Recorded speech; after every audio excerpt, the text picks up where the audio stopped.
నమస్తే food lovers, welcome to cooking world. ఈ రోజు వీడియోలో టేస్టీ అండ్ సింపుల్ గా చికెన్ బిర్యానీ ఎలా చేసుకోవాలో చూద్దాం. బిర్యానీ కోసం నేను ముందుగా ఒక గిన్నెలో జీడిపప్పు అండ్ నువ్వులైతే తీసుకుని దాంట్లో కొద్దిగా వాటర్ వేసి ఒక పావు గంట అయితే నానబెట్టాను. తర్వాత దీంట్లో కొద్దిగా జాజి పువ్వులు, యాలకులు అండ్ ఒక జాజికాయ వేసి పక్కన పెట్టాను. తర్వాత బిర్యానీకి కావాల్సిన సరుకులన్నీ తీసుకున్నాను. అండ్ రైస్ విషయానికి వస్తే 4 గ్లాసులు బాస్మతి అండ్ 4 గ్లాసులు నార్మల్ రైస్ అయితే నానబెట్టాను. ఇది గంట సేపు అయితే నానబెట్టుకోవాలి మనం రైస్. బిర్యానీ కోసం 1 kg చికెన్ తీసుకున్నాం. అండ్ ఫ్రెష్ గా అప్పటికప్పుడే అల్లం వెల్లుల్లి పేస్ట్ కూడా ఆడుకున్నాను. ఇందాక మనం నానబెట్టుకున్నాం కదా, ఆ మసాలా కూడా నీట్ గా మిక్స్ అయితే పట్టించేసాను. సో ఇదైతే మనకి మంచి రోల్ ప్లే చేస్తుంది అనమాట. అండ్ ఒక గిన్నె తీసుకుని అందులో బిర్యానీకి సరిపడా ఆయిల్ అయితే వేసుకోవాలి. అది మన క్వాంటిటీ బట్టి అయితే ఉంటుంది. ఆయిల్ హీట్ ఎక్కిన తర్వాత బిర్యానీ సరుకులు అన్ని వేసేసి కాసేపు అయితే మనం వాటిని వేగనివ్వాలి. అవి వేగాక మనం ముందుగా తీసుకున్న ఉల్లిపాయలు, కొత్తిమీర ఇవన్నీ వేగిన దాంట్లో అయితే వేసేసి కాసేపు అయితే అవి మగ్గనివ్వాలి.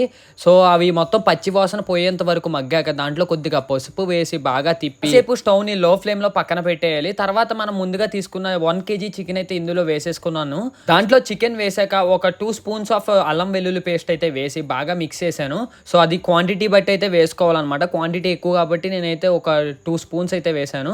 సో వేసి అవి బాగా మగ్గనివ్వాలి. మగ్గిన తర్వాత కొద్దిగా ధనియాల పొడి వేసి ఇందాక మనం చేసుకున్నాం కదా జీడిపప్పు అండ్ నువ్వులతో పేస్ట్, ఆ పేస్ట్ అయితే వేసుకోవాలి. అవి వేసేసిన తర్వాత కొద్దిగా పెరుగు అయితే వేసుకుని బిర్యానీకి సరిపడా కారం వేసి అండ్ సరిపడా సాల్ట్ అయితే వేసి బాగా మిక్స్ చేశాను అనమాట. మొత్తం ముక్కలన్నిటికి పట్టాలి కదా, మొత్తం ముక్కలు పట్టేలా కలుపుకోవాలి. తర్వాత మనం లిడ్ పెట్టేసి క్లోజ్ చేసేయాలి. క్లోజ్ చేసి మనం ముక్కలు ఉడికిన తర్వాత దాంట్లో కొద్దిగా జీడిపప్పు అయితే వేసి మళ్ళా మిక్స్ చేసుకోవాలి. అండ్ ఇంకొక విషయం ఏంటంటే వేడి నీళ్ళు అయితే తీసుకుని పక్కన పెట్టుకున్నాను. సో కాసేపు ఉడికిన తర్వాత లిడ్ తీసేసి మనం ఇందాక నానబెట్టుకున్న రైస్ ఉంటుంది కదా, మొత్తం అంతా స్ప్రెడ్ చేసేయాలి ఈవెన్ గా స్ప్రెడ్ చేసేసి నేను వేడి నీళ్ళు అని చెప్పాను కదా, అవి అయితే వేసుకోవాలన్నమాట. నార్మల్ నీళ్ళు కూడా వేసుకోవచ్చు. నేనైతే వేడి నీళ్ళు అయితే వేసాను బాగా ఉడకడానికి రైస్. అండ్ వాటర్ విషయానికి వస్తే 6 గ్లాసుల రైస్ కి 10 గ్లాసుల వాటర్ అయితే వేసాను. వేసిన తర్వాత దానికి తగినంత సాల్ట్ అయితే వేసుకున్నాను. సో ముందైతే వేసాం కదా సాల్ట్, దానికి సరిపడా అయితే వేసుకోవాలి.